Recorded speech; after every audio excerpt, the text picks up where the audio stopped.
Good morning, class. So we are back on CFA again. I did dip out of set 6 for a little bit because I saw this line on Tuesday and I honestly am really enjoying the mechanics, so I wanted to discuss it. And this is the Argo Siren deck that is coming to Stoicheia. So this deck is all around putting set orders into the order zone and then sending them from order zone to bind zone to activate skills, and then getting the ability to potentially recur them from bind zone back to drop zone, and doing a nice little cycle. So we've got a very nice game lined up for afterwards, but first let's have a look at my deck, because that is where the controversies seem to be happening online at the moment because of card choices. So let's get started. So we're going to start off obviously with grade 0 being grade 0. Grade 1, we only use the one copy, so only the Vanguard skill matters. And when this unit is placed on the Vanguard circle by riding on top of the grade 0, you reveal the grade 3 from your ride line, and then search your deck for a Tiding card, reveal it and put it into your hand. And grade 2, which we only use the Vanguard copy as well, has the exact same skill as the grade 1, just needs it to be placed on top of the grade 1. So, Tiding cards we are going to get to in a bit, because I'm going to talk about the Vanguard, then move into the Tidings cards, because they are very important to discuss. So, Vanguard skill is, Vanguard as a whole, first is Argo Siren Calliopeia. Calliopea's got 3 different skills.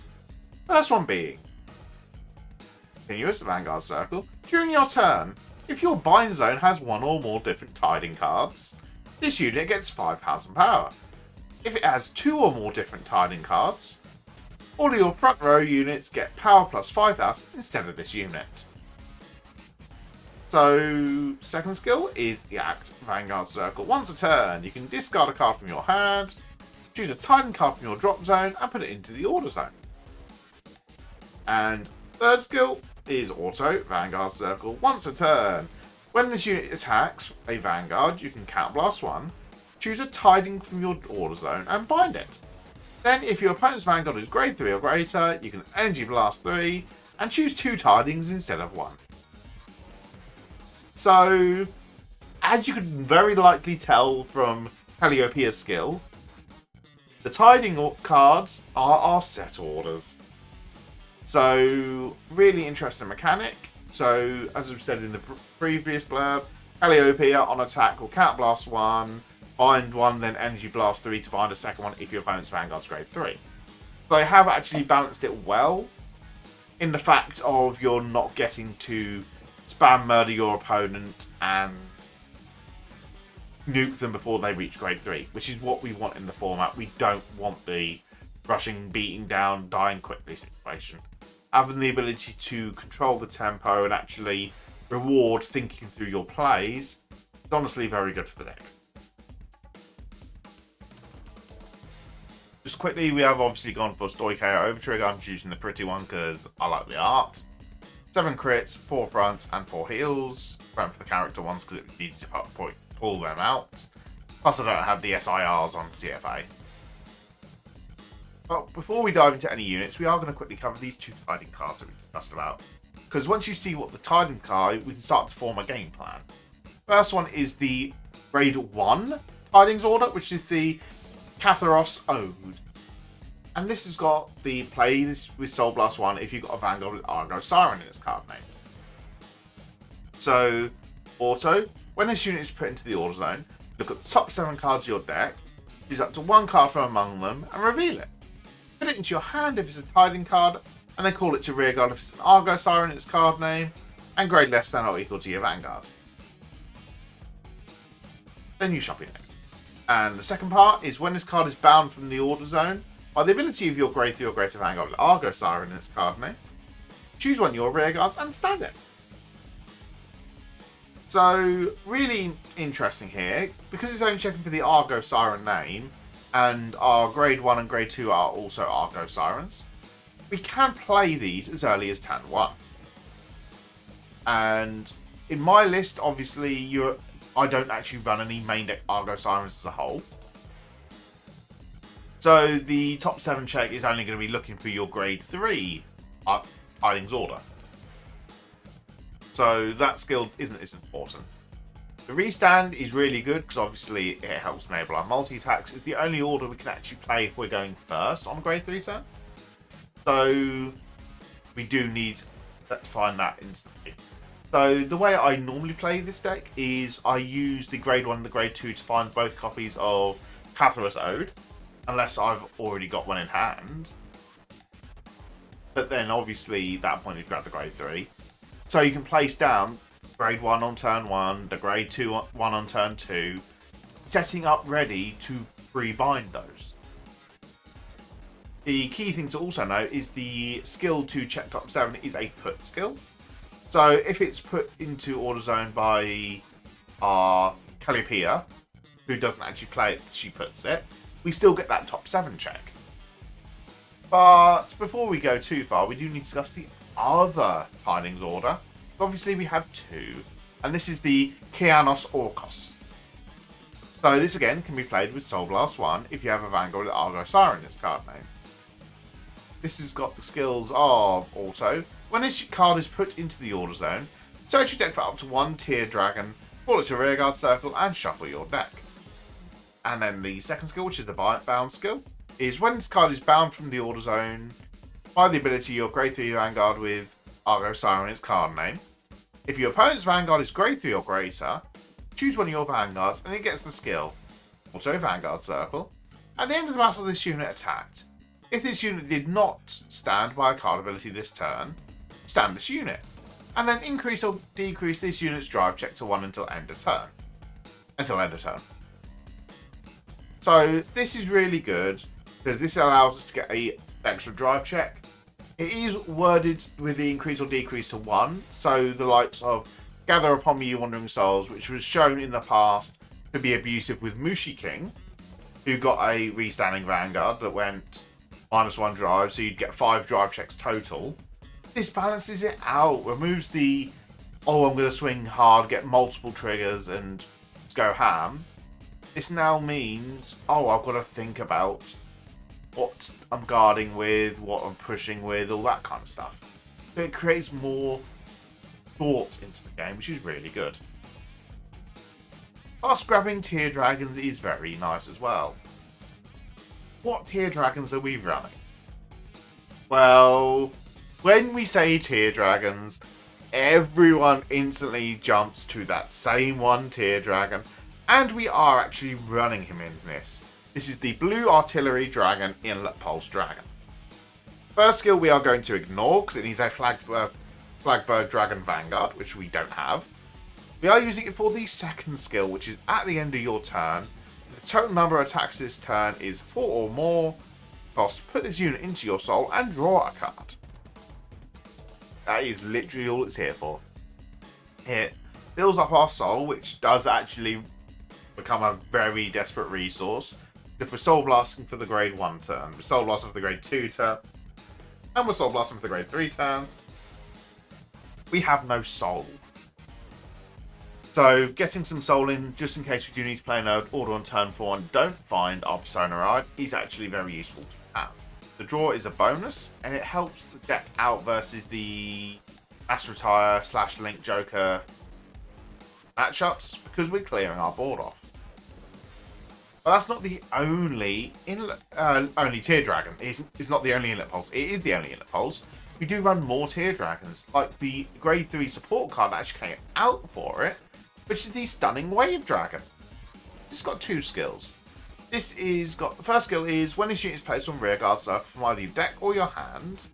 If you've got a Vanguard with Argo Siren in its card name, this unit gets 5k until end of turn.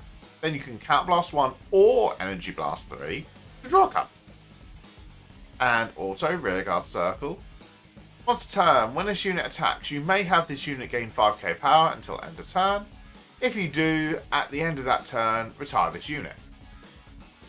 So, first skill is literally, I want to say worse Inlet Pulse, for the sheer fact of its draw that's locked behind actual cost, which I'm not too fond of. 5k is really nice, because obviously that makes us an 18k. Without any extra boost, that's forcing 10k shield to the opponent, which is really good number to be hitting from the early game. 28k on Persona Ride, which again, Really good number unless they're running the effect fronts. But in no situation, you've still got the second skill, then bump you up to 33k. Which is even better number because you're then breaking over those effect fronts. So this is more of a magic number. You want to ideally be using the second skill when that 5k is going to make a difference. Or again in the Link Joker matchups when they're going to be retiring it, or the other retire matchups. Just to help clear your board.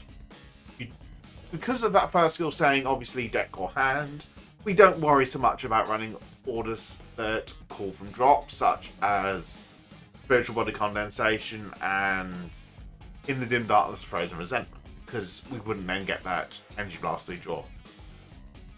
And running those orders just to summon Inlet Pulse back again is just not worth it either.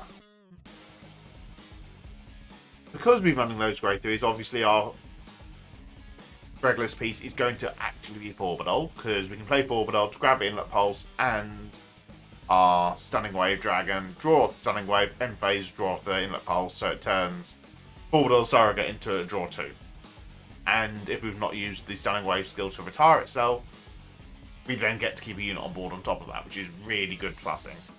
Because outside of the Inlet Pulse and the Stunning Wave, the deck doesn't draw. So, need all the draw we can get. But they're not the only tier dragons we run. You do have the new support card that also came with it, which is the Boar Briny Dragon. And this has got 2 skills. First one is Auto in the Drop Zone. When a targeting card is put into your order zone, if you do not have a rearguard with the same name as this card, you can counterblast 1 and call this card a rearguard circle. And second skill is when this unit is placed on rearguard circle, cost, put a targeting card from bind to drop, and this unit gets 10k power.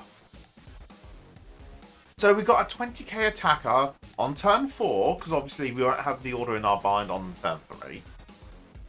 But this also gets to call itself from drop when we play our tidings, so it becomes a good discard fodder for the actual deck. So if we have it in our opening hand, we can discard it turn 1. When we play our order turn 2, we can actually bring this back from drop to have an extra attacker swinging that we can then intercept off with. It's back in drop, bring it back again on turn 3. So you start to see the combos that are forming. It is a little bit slow, but you can also use the second skill when it's called via the Kianos Orcos, which is really good to have because we can then play that from drop, call it from deck, put the grade 1 into drop, then get that ready set up to do again next time. Which if we intercept this off, we've then got it in drop ready to call back again when we play the grade 1 from drop. Our other tier dragon we run is an Old Faithful in the Tideline Dragon. So obviously with the deck not gaining mass powers, I did decide to put Tideline in here for that turn 4 of if you Persona Road this turn, you can Soul Blast 1, choose one of your other units and give both Tideline and that unit 10k power. So if we have still got our beautiful Stunning Wave Dragon on the rearguard circle, Persona Ride puts it to 23. Tideline Olympus to 33. If we've got the 5k to the front row from the Calliopeia skill, that's 38k. We then use our lovely second skill on our Stunning Wave Dragon, or that we've called it that turn. We're then hitting the 43k, which is forcing over 2 triggers. Not the effect fronts, but the basic triggers. Which, that alone, is a lot to actually think about. Do I guard or do I take the damage situation? So it creates a little bit of interesting pushes. Obviously, pushing the Tideline is up to 30k is really nice.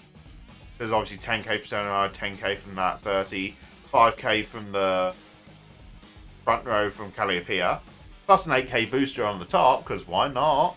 And that side's hitting 43k. So again, it's just more hitting the magic numbers, which is what Tideline's really nice for. Next one's going to cause a little bit of confusion because it's a bit of a weird one, and that is our good boy Shadow Cloak. So Shadow Cloak's in the deck for its first skill because the second one does not. Well, the second one does work because we can Soul Blast gain 5k if we need to, but it doesn't come that often. But the first skill is when it's placed on rearguard circle from the hand, you can search your deck for up to 1 order card, And if you don't have that order card in your drop, you then send that card to your drop. Which is really good, because we can use this to prep for Calliopeia to put an order from drop straight to order zone. I am thinking of cutting down on a Shadow Cloak, because it's becoming less and less useful, and actually upping one of my grade 1s, so I've actually got a few more boosters in the deck for options. More than likely my Prize Trident, but we'll get to him in a bit. But Shadow Cloak is still a very nice card to have. Talking of Prize Trident, we'll jump to him next. And he's literally, when your other unit attacks, if this is the 5th or more battle this turn, tuck it into your soul to countercharge 1. So, really good to have. Countercharge is very useful in this deck when you've got Calliopeia countercharging every turn, counterblasting every turn, sorry. You've got your 4 Briny Dragon that when you call him he's counterblasting. If you don't have the energy, you'll be counterblasting with Stunning Wave. The countercharge does come up very much Prize Trident, so I do think that is one change I am going to end up making, is adding one more Prize Trident and dropping a Shadow Cloak. Especially when you look at the fact of our boosters, and honestly, you don't want to call 2 of them anyway, because one of them is our Sound of Surging Brave Shooter, which is a hand skill based card of if your G zone has no cards, this card gets all the following. First one is an Act in hand. If you have a grade 3 or greater Vanguard, you can discard this card and put a total of 2 cards from your soul or drop that are in rideline back into your ride deck face up. Look at the top 7 cards of your deck, choose a grade 3 or greater card with a different card name from your Vanguard, reveal it and put it into your hand. Did not find one, you then put the Sound of Surging Brave Shooter back to your hand. Which works out nicely with the second skill, because it says when it's put on Guardian Circle, you've got 4 cards in your drop, it gains 5k shield, and then if your opponent's got a G-Zone, if your opponent's G-Zone has a card, sorry, better wording, you can bind a grade 3 or greater card from your soul or your drop to give this an additional 10k shield. So this gets as high as the Dual Carbuncles from BT12, being a 20k shield, which is really nice to have. The grade 3 searching is really nice because it obviously can grab not just our Inlet Pulses and our Surging Dragons, you can also grab Forbidol, and if we are really desperate, we can grab our grade 3 Geonos Orcos. Talking of the Dual Carbuncles, we are running our 1 copy of Elmadar, just for the fact of an extra 20k shield again. There's the Soul Charge 2 when it's placed on Rearguard Circle and giving something 5k. Isn't good for us because we don't want to randomly Soul Charge triggers. The deck, once we get going, isn't actually that Soul Blast reliant once we get to our grade 3 and we're able to generate our Soul via our Prize Tridents and our Inlet Pulses. So just having an additional 20k shield is really nice. You could technically swap this for a second copy of the Sound of Surging Brave Shooter, but you don't get so much shield when you're not against the Stride deck sets, which is why I like the 1-1 split. The last unit we're actually running, because we've covered everything else at this point, is we are running 2 copies currently of the Elusive Winged Dragon Pajama. First skill is when it's placed on Rearguard Circle. If your Vanguard's grade is less than or equal to your opponent's Vanguard, discard up to 1 card from the top of your deck to give it 2k. Which, in this deck, that's not too important. What is useful is actually the second skill, which is alternate the Rearguard Circle or the drop. When your other card is discarded from your hand during your turn, Energy Blaster and remove this card, choose one of the discarded cards and add it back to your hand. This is mainly here to try and turn Calliopeia's discard to put a set order into an actual free put a set order. The Energy Blasting is a bit awkward, which is where it comes down to management, and you ideally want to be aiming to, when you're wanting to use Gamma, more focus on your Counterblast with your Stunning Wave Dragons. So it adds more thought into the deck. This may end up getting to cut back out again. For now, it's currently in there. But outside of that, we've got obviously our 4 PGs, and I've talked about everything else in the deck. So let's go and have a look at the game that I had earlier. So we set this up, and in we go. So obviously heads or tails. Opponent says heads. I get tails, which is good. But I choose to go first because that's setting me up nicely. And as you can see from the mulligans here, my opponent is actually playing the Dimensional Robos. So I have opened the double Lycos Orcos, which is really good. I've also opened the Energy Cycler, which is even better for the fact of we're getting to set it up in the drop zone with discards early, prepping for if I've got spare energy, I can add something back to hand. I do accidentally Soul Blast early, but it's going to be Soul Blasted because of the order. Do the top 7 check, fail it, and pass turn. Opponent is also playing the new updated stuff in set 6, as we can see with the Glory Maker, which is going to imply guard restrictors in the later game. So do take the no guard early, take 1 damage, thankfully. I do draw into Board Briny, which is another good discard target, setting up in drop, getting all the plays ready, get the set order again, pin the set order down, do a top 7 check, find nothing, which I'm not surprised by. But I then get to call the Board Briny out for a counter blast. I put down my Prize Trident ready to actually have a boost of that. My hand's not looking the best, as you can see, because obviously I've now got 3 shieldless cards in there. But then my opponent's going to play nicely into this. Because he's been setting up his soul ever so beautifully, he's going to get the Superior Ride off a turn early. Which, whilst in his game plan, he's thinking, okay, I've got the Chalice, I can do turn 4 Daiyusha skill, which is good. He's not actually planning for the fact of I then get my full skills and Calliopeia on my first grade 3 turn, which is even better for me. He's using the Glory Maker now to force me to guard 2 cards, but I really have no need at this point because it's not doing anything to actually stop me. So I take the 1 damage, he hits no triggers, he really stands with no drives. Swings at the rear, which I just don't even worry about. I'm kind of glad he did. I'd have intercepted if he swung Vanguard anyway, so it didn't make too much of a difference. I draw a heal of all things, which actually does slightly upset me. But I'm now setting up. I've got the Lycos Orcus I've discarded for the grade 3 turn. You use Lycos Orcus to grab the... I think I grabbed the Stunning Wave here, if I remember correctly. And I do slightly misplay. What I could have done instead was actually counterblasted for the skill, but I do choose the Energy Blast. Especially for the fact that I've got the Lycos Orcus in the drop zone, which isn't the fastest idea. It's not Lycos Orcus in the drop zone. Yeah, I've got the Lycos Orcus in drop. So the discarding there was kind of setting up to use the Energy Cycler to add something back to hand again. But instead I obviously used the Energy Blast for the Stunning Wave. Do then not do anything. Now, as you see here, I've chosen to not actually use the plus 5k. Because I'd only be going from forcing to guard with a 10k to forcing to guard with a 15k. Which isn't enough. I then swing with the Vanguard, find my 2 orders now. Get to reset everything up. Give him a 2 to pass. And here's where I do cheese a little bit, because I do check a double front. Getting through his shield. Restand, swing for 38k. And he hasn't got the best of hands either, because he's not got his order zone set up properly. He does manage to swing in, get a defensive, so he can then guard a bit easier. But it's still not enough to actually stop him from going to 5.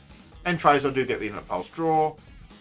And he's just thinking, oh, well, it should retire now. I'm like, I didn't give him power, so he doesn't have to retire. Which is true, because I was always hitting magic enough numbers to not need that 5k. And as you can see from my hand now, I've got perfect guard, I've got 4 triggers in hand, sorry. So I've got more than enough to survive. I've got the Tide Line again for discarding for PG, because I've still not hit Persona Ride, so it's not worth it. He does play down the new grade 3, which lets him Energy Blast 3 to grab any Dimensional Rover from Soul. Which he grabs the Die Battles, because he can then give the crit, and it will then go back in the Die Wing skill. So he swings in here, does all that, gives me a 2 to pass, and I must use 2 cards from hand due to the Glory Maker. Which to me is fine, because I just chuck 2 fronts down, put me to 53. It still forces a 2 to pass, which he fails to do. Does get 1, so he gives it to the Vanguard anyway. Swings 43k with 1 drive. I perfect guard at this point. It's just like, no guard restrict now. Might as well go for it. And then 53 here. I'm just like, no, not worth it. And this is 46, which I can guard with 2 triggers and the Shadow Cloak in hand. Leaving me my Stunning Wave in hand that I can then place down, Energy Blast 3 draw, and actually get to combo off with. But because I use all my energy, I actually have to Counter Blast. But instead, I use... This is an interesting play I do here. So I do the Shadow Cloak discard, the Lycus Orcus, because I've not got one in drop now. I then discard it to grab the Lycus Orcus. I can then use the Lycus Orcus skill to grab another Stunning Wave from the deck, which I can Counter Blast draw. I can then also still, which I show in here, set up the following turn by calling over the other Stunning Wave for Briny Boar, and he sends the grade 1 order to drop. So yes, I don't get the 5k to the front row on the first attacks. I don't actually need it, and I'm set up next turn to still be able to do the double order for turn 5. So attacking here, not bothering to use the skill, because I've not yet seen if he's on draws or fronts. Well, no, I had seen it, because he'd seen the draw trigger. It's just like, I get the draw trigger out of the way, instead of forcing out the 15k shields. So I'll swing in here. 5k is now live on the front row again. He managed to draw into the Blitz order off of the cycle, which is really good for him. Restand. I then swing 18 again. Which, because of that extra 5k, again, awkward numbers, it's forcing 20k shield out of his hand to make it out of that range. I do hit a crit, which is very nice to see.